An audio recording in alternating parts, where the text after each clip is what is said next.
I wanted to talk about. Wait, first up, hi, welcome to Basic Training. Hi. You forgot to do. I'm Jake Cornell. I'm Jake. And wait, what is the other thing I say?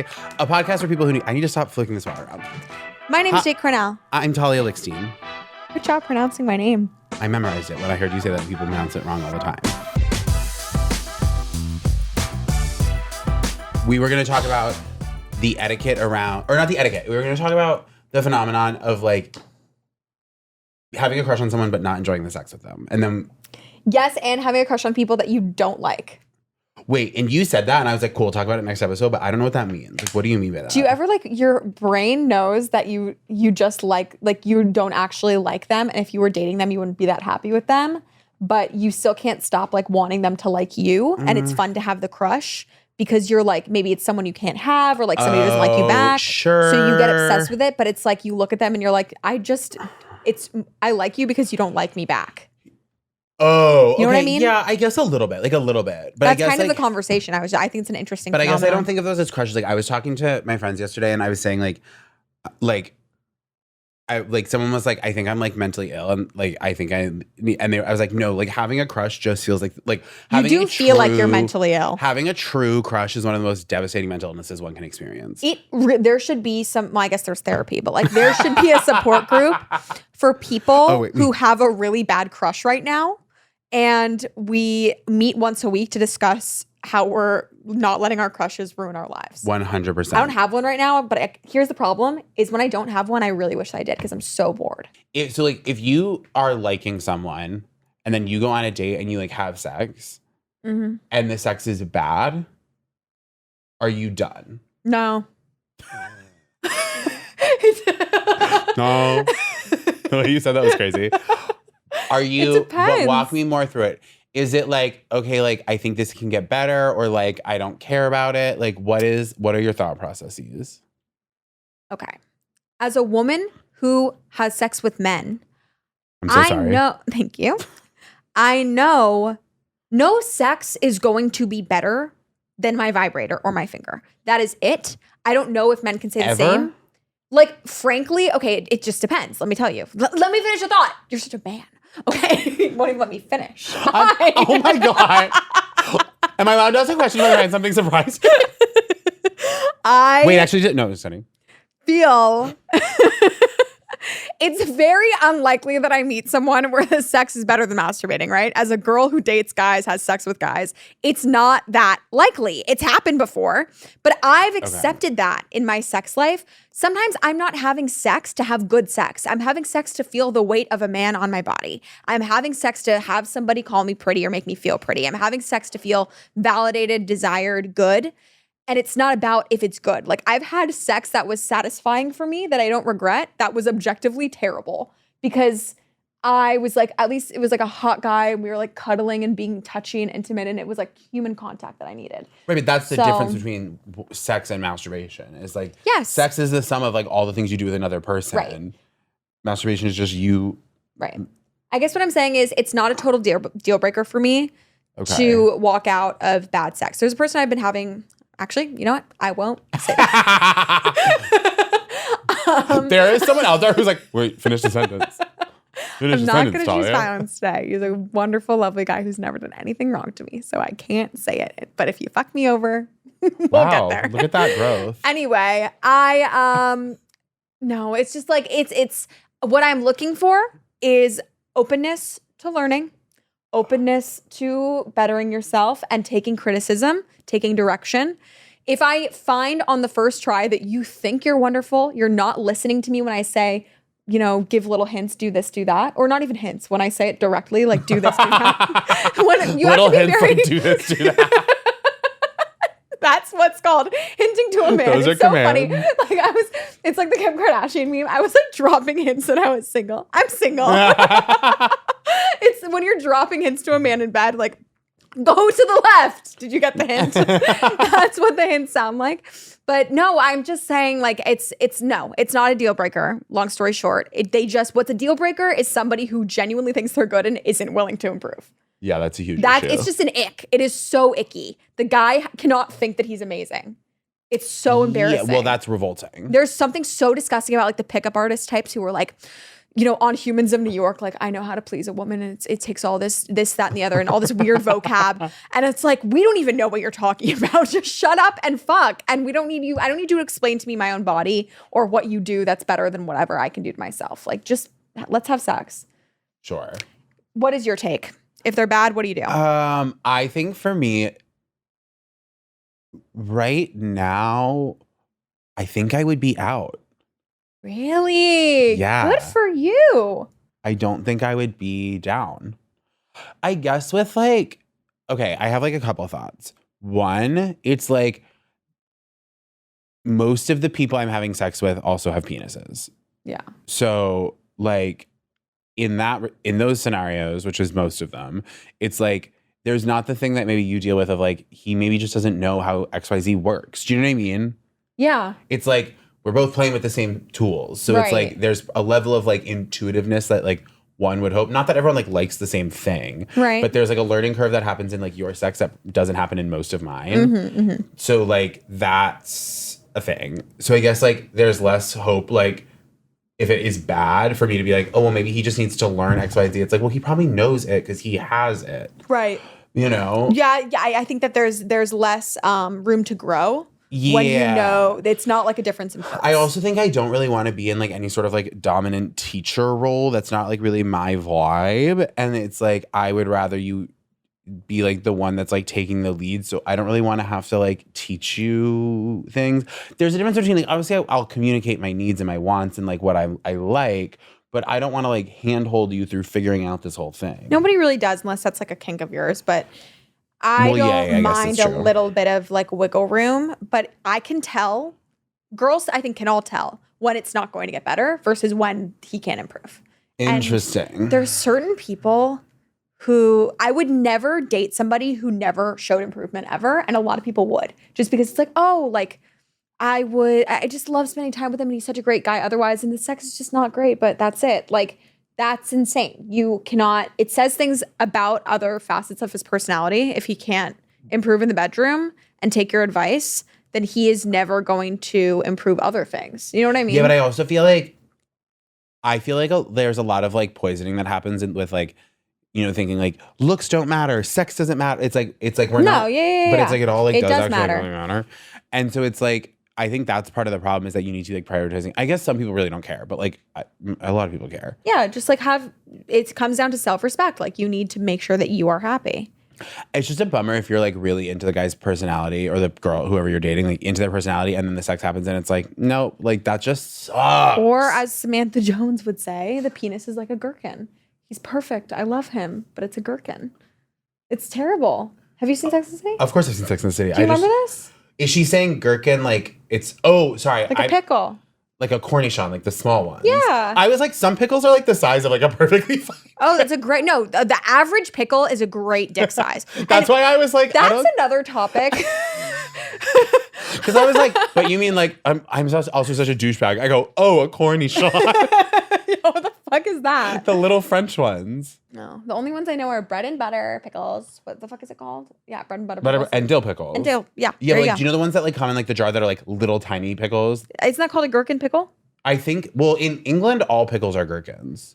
Whatever. It's a small pickle is what she was referring to. Yeah. She's in love with the guy with the small pickle. I remember this now. It's a good and episode. she like could not get past it. Sometimes that happens. If you listen to our last episode, you know I've had that issue. And wait, but what were you gonna say? Oh, I was gonna say that guys always, I find more so than they are overconfident in their dick size, they think that their dick is a lot smaller than it is compared to like the average, or they think that it's not. Right, because isn't the average like 5 centimeters? Like it's not that big. And that's frankly too big. Like girls aren't that deep. Like we don't 5 need it. centimeters is not that long. That's just right. That's 5 centimeters? Whoa. 5 inches, you mean? No, 5 centimeters. Google, can I? That is not true. 5 centimeters. We have a computer. Let's look it up.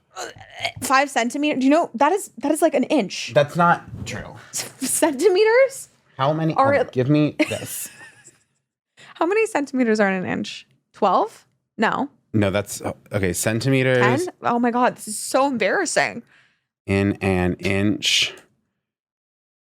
2.5. I'm an idiot. Okay, 3. Okay, so that would be a 2 inch. 12 That's centimeters really small. in an inch. Please forgot I just say that. I said Average. Anyway, guys are just always like, it's not big, it's fine, whatever, it's small. Girls don't want a 12-inch dick. Well, where did we get that from? Like the size of your average pickle is just fine. And guys are always upset. Guys hate when you say, quote, it fits perfect. You're perfect. It's perfect. They get so fucking offended. Oh, it fits perfect. It's not like too big. They get so annoyed. It's like, dude. It's like, sorry that this is really comfortable for me and feels good. I'm so sorry to disappoint you. It's not a backhanded compliment if she says it's perfect, okay? It feels good. You feel good. I don't want another one. It's called boyfriend dick. Vacation dick is when it's too big and doesn't feel good. Wait, I didn't know that. Yeah, I don't know why they call it vacation dick. It should be like UTI I don't know. dick. Yeah, or like suspension dick. Like you're suspended from school. It's not summer vacation. You're not happy to be out of school. So vacation dick is too big.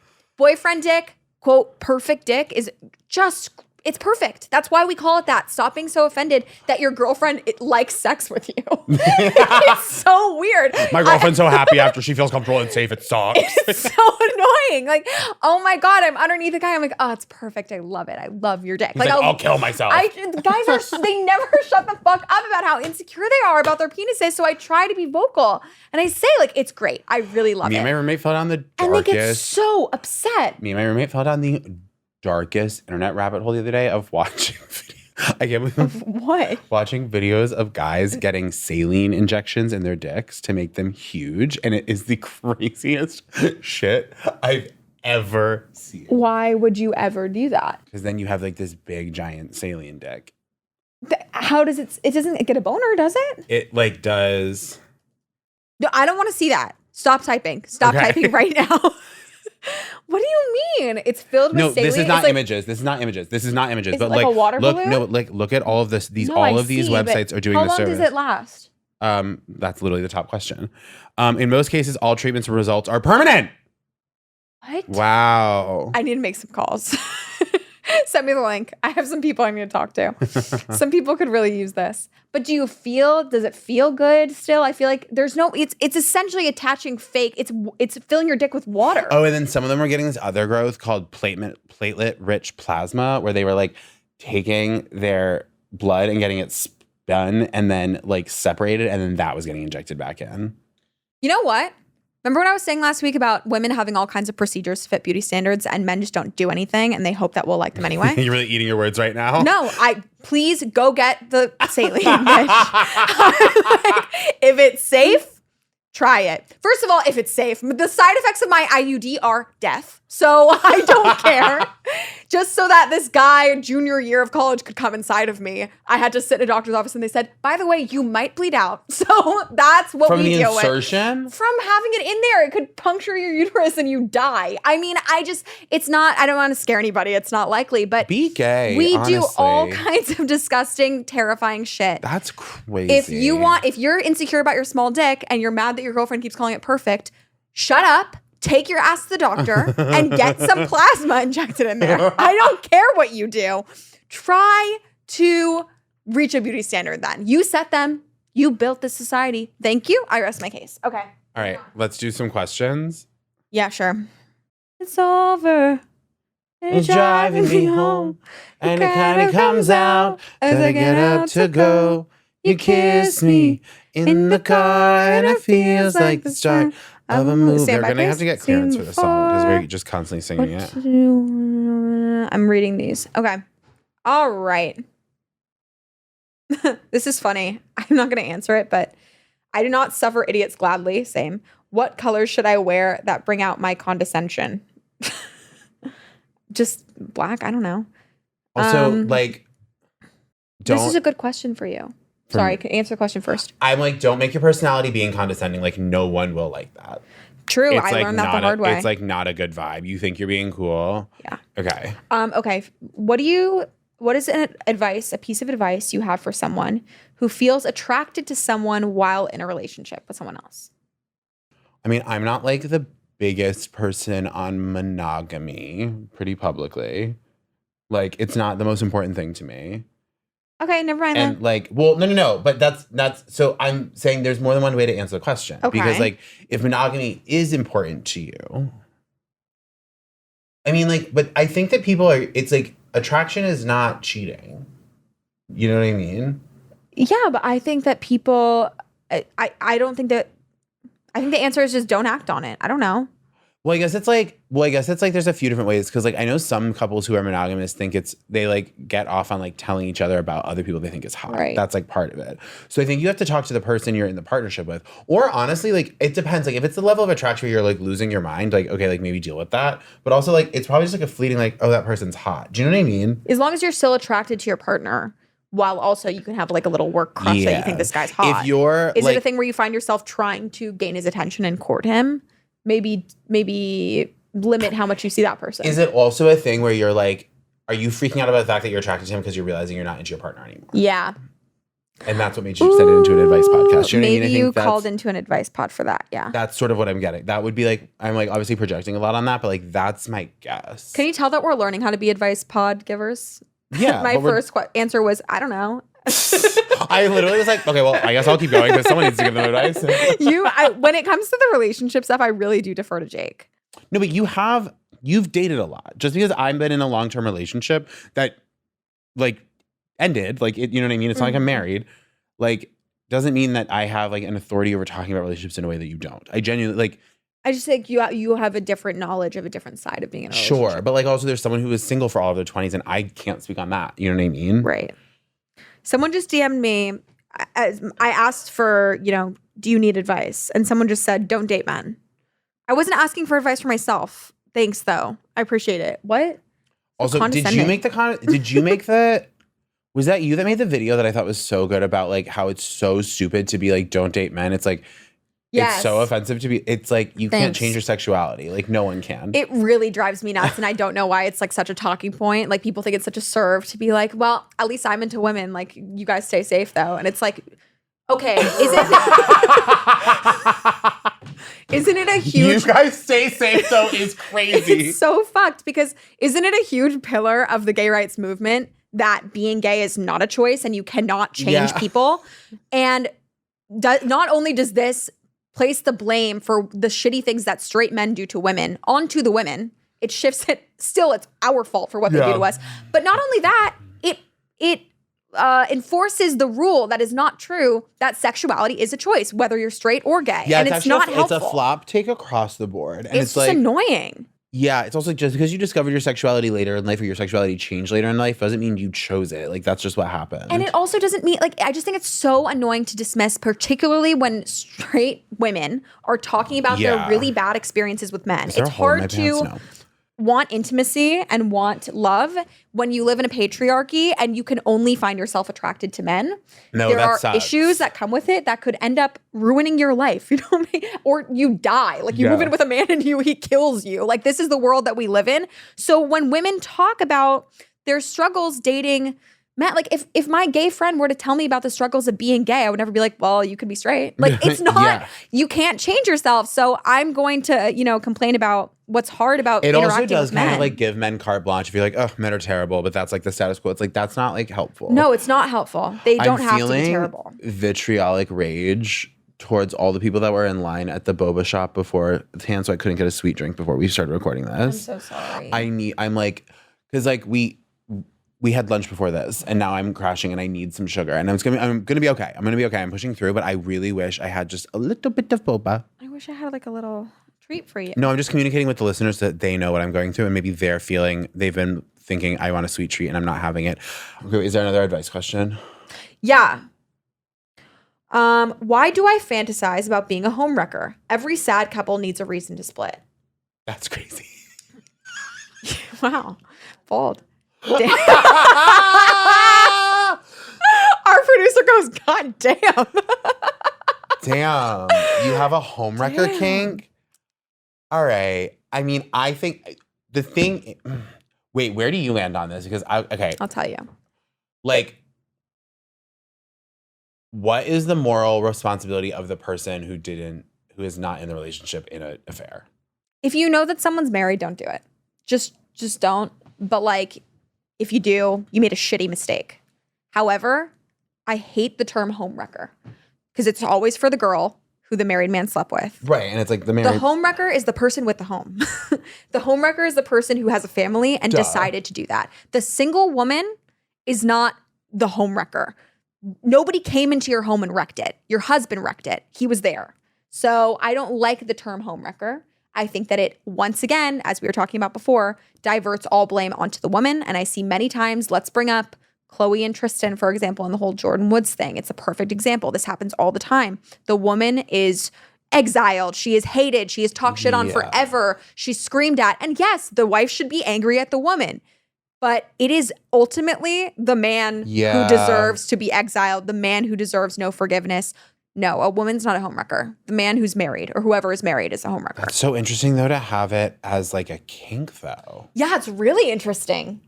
In that situation, I mean, the only moral way I think to go about it, like truly moral, is to set up like role plays for it. Yeah. Which people do. Or you hook up with guys who are in open marriages and often they lie. Look, if he lied to you and you were told that he was in an open marriage, do you really have to feel guilty? That's not a question. I think 100% at that point, no. I'm a big believer in like, if you have all the information and you made the choice anyway, it's fucked up. But if you didn't know, you shouldn't feel bad. Yeah. If you were told that it's an open marriage, then you can do whatever you want. You're a single woman or a single guy or whoever is sleeping with a married person. Yeah. But if you knew, it's a shitty thing to do. But it's a weird kink to have.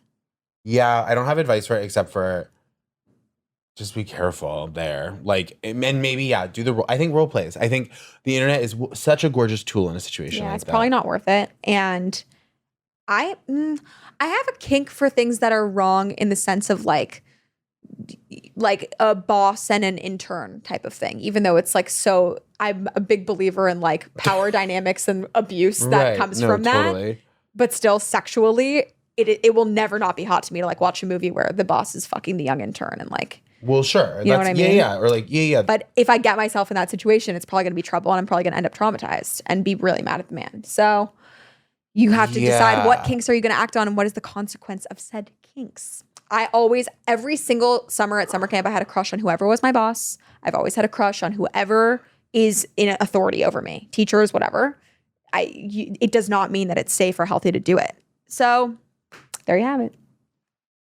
What do you think? Well, like on I guess it's like oftentimes those things are tied up in like personal mental stuff where it's like your kinks and your the things that turn you on aren't like just born out of nowhere a lot of the time. But it is like, so it's like, but acting on them can be really triggering and bad, but also like sometimes it's probably good. Mm-hmm. And like, I don't want to just say like do role play for everything because then like your entire sex life is role play. But yeah, also like maybe don't fuck your boss unless you like don't care about your job. Yeah. If you're about to quit the job, fuck your boss. Fuck your boss. That's so fun. Want to know a new one? Yeah. How to care less about what people think regarding the clothes you wear. The battle of a lifetime. The battle of a lifetime. Really? Yeah, because it's like, it goes back to what we talked about last episode with like is it skinny or is it just, is it a good outfit or are they just skinny? Right. Where it's like, I think that like, it's like, it's also like, is it a good outfit or are they just like confident? And then all of a sudden it's like, is there such thing as like a good outfit? Do you know what I mean? Yeah. Because it's like, and I don't know the answer to that. Like, I've had this shirt. I bought this shirt because I like the movie. They made like these, and then I like put it on. I was like, it's too big. And then I didn't wear it for like 2 months. Then I put it on today and I was like, I think it's actually fine. Do you know what I mean? This is interesting. Yes, I know what you mean. Okay. I have never had a fashion sense ever in my life. I've tried so hard to cultivate one. I've kind of just decided that if it ever comes time for me to start going to places where I need to look good, I'll have to pay to hire a stylist because I just don't know. I don't know how to put an outfit together. It is not a natural skill that comes to me. And it doesn't help that I'm not obsessed with my body in a way that I think things look good on it. I need to dress in a flattering way and I don't know how.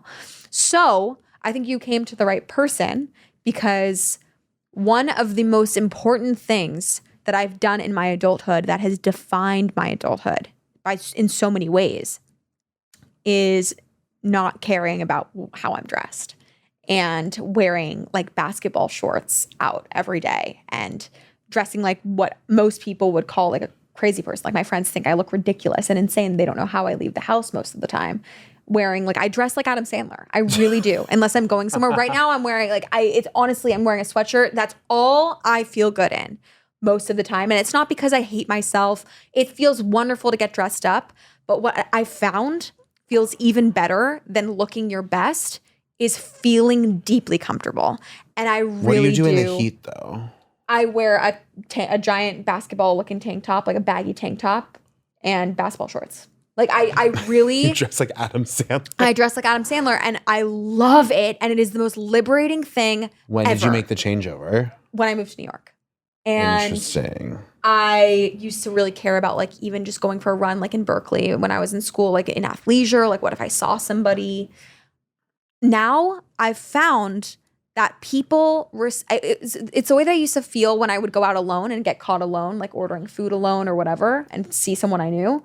I used to find that embarrassing. Now I look back and I'm like, everyone's fucking intimidated by my ability to do that. People think I'm so cool. No one cares if you're eating alone. No one cares. Nobody cares. And It's I don't know so why crazy. it's People such a think thing. People think it is like this Herculean feat to dine alone. And I get that it can be if you are struggling with loneliness to go do that. Like, I'm not saying it's easy for everyone to do it, but like, it's all in your head. Like, no normal, healthy person you want to care about is like, that person's a freak. They're having dinner alone. It's like, one of the most lovely things you can do is take yourself to a restaurant. I've done it a million times. It is. I understand that we're like conditioned to not eat alone. Like it's not a normal thing to sit at a restaurant and eat alone. So I get that it feels weird and awkward, which is why you feel like everyone's looking at you. Can I ask you kind of a personal food question? Yeah. Do you have anything about eating in front of other people?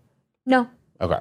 I should. I should be more conscious of that. That's a thing. No, you shouldn't. I don't think it matters. That's a thing. I should have better manners, in my opinion. I should eat with my mouth closed and stuff like that better, you know? I feel like I've eaten lunch with you multiple times. I've never thought you chew with your mouth open, and I'm someone who's very sensitive to that. Really? Yes. Okay. You'll tell me if I do that? 100%. I'd like to know. I'll say, shut your fucking mouth. No, but. Good.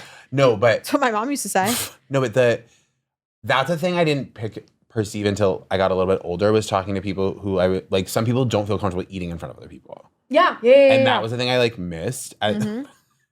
I guess from like male privilege or maybe eating disorder privilege. I never got that either. I'm so grateful. But like so many people are like, will go out to restaurants and they like can't be seen eating by other people. They have to do it at home.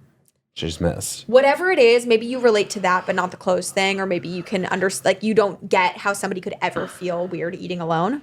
Try to liken it to like, remember how you feel about people eating in front of you. If you're a person who doesn't get insecure about that, you're thinking right now, how could someone ever care? Why would I ever pay attention to how someone's eating in front of me? Why would I ever judge someone about that? Then apply that to how other people are looking at how you're dressed. People don't give a shit. The only person who cares how you're dressed, unless you show up to a wedding in basketball shorts, is a different story. I'm talking about day to day when you're allowed to dress casual, you're allowed to dress sloppy, you're all by yourself in the street. Nobody is looking at you. Like it really, unless you want people to look. If you want to draw attention, if you want to look and feel beautiful, do that. I feel my most beautiful when I am in my Adam Sandler outfit, walking alone. It is so, and I never used to feel that way until recently, but it is so liberating to just be like, I'm comfortable. And I love if a girl from like TikTok comes up to me in the street, like recognize me from my videos, she'll always just be like, oh, I love like how you're like, you know, she'll make like a backhanded, but she doesn't realize that it is of like, you look comfortable, like you look cozy. Like, did you hate being in a sorority? No, I loved it. Okay. Isn't that weird? Because isn't a lot of it like dressing up and dressing a certain way? And like, and I like the process of getting ready with my friends. That's something I probably don't do as much. Like I don't, even when I'm going out, I don't put as much time into my outfits anymore because it's not as fun to like sit and get people's opinions on them. Right. But like, no, I dress like, I guess in the sorority I did feel being among so many beautiful girls who really did care about fashion. And even when they were like going to Core Power, they were wearing like full head to toe Lululemon sets. Totally. I guess I felt the pressure and it was nice to sometimes save up and buy myself one of those things and like feel like one of them. Totally. But at the end of the day, like it didn't ever, the discomfort of that didn't ever outweigh how much fun I had. But even then, within possibly one of the more judgmental environments I'm going to be in, because sororities are inherently a little judgmental. Yeah. I still didn't feel judged for what I was wearing. Maybe people were judging me, but I didn't give a shit. And that's so much more powerful. It is so liberating. That's amazing. Thank you. I feel somewhat similarly, but I haven't reached the place of like I think for me the thing is that like I do care about what I look like, but I don't have a sense of fashion in the sense that I don't like think visually. So like putting together outfits for me is not very like exciting. It's sort of like what work, you know what I mean? It's not like me doing like creative expression, which I think for some people it is. Like and I watch so many videos of that. Like I watched like Mandy Lee's styling videos like 100 times over. She's great. But like I don't do it for myself. I Yeah. would love to. And maybe one day when I'm rich, I will. What should we do one more question? Yeah. It's over. And you're driving me home. And it kind of comes out. This is our whole music. Go. What's the other big song on TikTok right now? I have a funny one. Okay. Not even really, but a situationship isn't respecting the boundaries we set together. She said we have to be an item. That's not respecting boundaries. That's asking. That's her communicating her needs. I got into like a weird Am I right there? exclusive, non-exclusive relationship with someone because they liked me a lot and I didn't like them enough to date. And now she wants to date. Can you believe?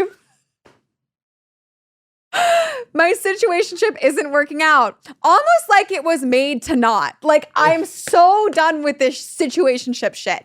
Enough. You're dating or you're not. That's it. If you want to be in a situationship, be in one.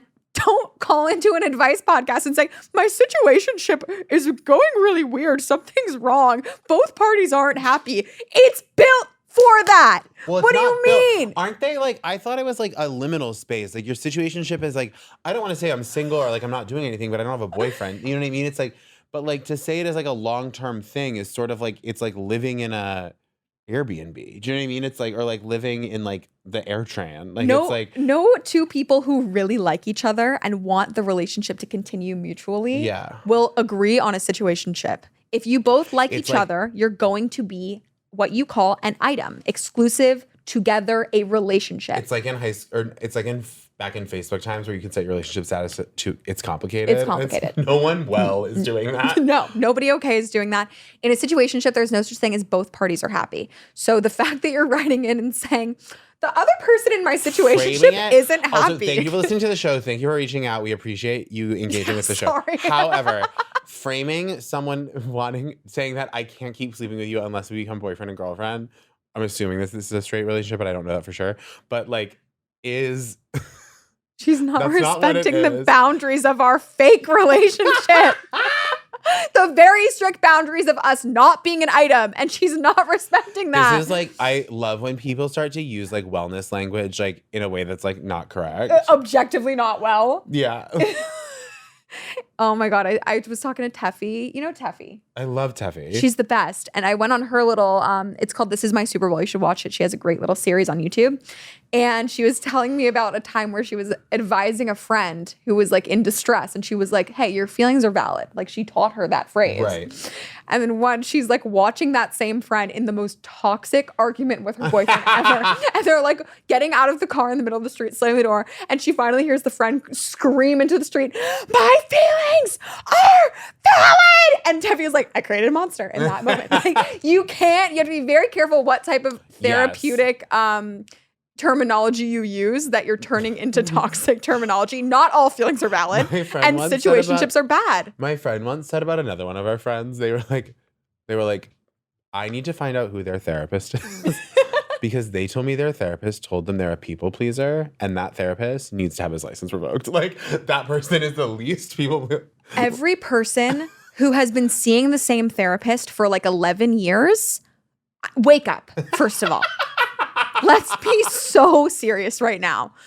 It's really nice that you have a person that you want to confide in all the time. Yes, but I do it. The times I've done therapy have been times in my life where it's been particularly tumultuous for a reason that I can identify. And I go and I book 10 sessions for 10 weeks and then I stop. There is not the most unhinged, clinically fucking insane people I know are people who've had the same therapist once a week since they were 2. That's so like it's literally Interesting. A person in your life who's telling you over and over again your feelings are valid and you never change. I think it's wonderful to have a therapist. Interesting point. You can't have the same one your whole life. You can't just have one when there's nothing in particular that you're working on. This is just a person who allows you to stay the same person. Yeah, that is my unpopular like giving opinion. actual medical advice, but like that does, I guess like the change probably is healthy. I will say something that is really scary that happens in therapy sometimes is like that moment where like they'll say something about like when you've been like, seeing a therapist for a while, and then like, and so they'll know about like your relationship, your parents, your siblings, like everything, and then they'll say something about one of them that's like wildly off, and you are like reminded in that moment that they don't actually even know what these people look like, and that to me is like profoundly chilling. That like, oh, you only know the picture I've painted, and therefore like you're not even experiencing the objective reality, you're experiencing my subjective reality, which like is their job, but that is always such a chilling thing to realize in that moment where like, you know what I mean? Yes, but also I believe that I'm so interesting and my therapist must be so curious who I'm talking about that she probably has looked at my Facebook and figured out everybody. I don't think they're supposed to do that. Supposed to? Okay. Does that stop anyone from doing anything? Like you're really telling me as a therapist you've never gone and like looked up your client on social media just to see what's up? I bet that's a really slippery slope. I wonder if they do. There's no way. I'm sorry. There's no law preventing it. I mean, you can't engage with them. You can't friend request them and you can't get like obsessed. But what you're telling me that you've never wanted to know what this person looks like? You've never really even thought? Can the therapist write in and tell us whether or not therapists do this? I do want to know. Like, do you guys look at your clients' social media? Not like stalk it and keep up with it, but I'm saying you've been working with someone for 3 years. You've never looked them up on Instagram just to see if it's there. Like, Of course you have. What do you mean? My therapist revealed to me by accident that she had seen she was familiar with my TikTok. Yeah, well, but it's like you have my full name and my full name is my TikTok. It's not weird that it would come up. I don't think that's strange at all. In fact, I would love if you kept up with my TikTok so you'd know more about my life. So I would really actually like to pay you more to look at my TikToks and see what's going on. Session where it's listen to my podcast so you know. Oh my God. And on that note, tell your therapist and your friends about the podcast. This has been basic training. You barely talked in this one. Did I talk a lot over you? It was because I needed the boba so bad, and I didn't get but one. It's not. I don't think it's that you barely talked. It's that I talked over you a lot. No, I don't think that's true. I think I talked a bit. I'm talking the whole over time. you again now. This is a basic training. Thank you so much for listening. Rate and review this podcast on whatever you're listening to, and then go to a different platform that you're not listening to it on and rate it and review it there. And tell your friends about us, please. And please call in and give us more like advice, situation, like, am I the assholes? Like, whatever you have, we want it all. We love you. And rate review means 5 stars. If you have a bad rating, keep that shit to yourself. That's for you. That's not for us. Mwah.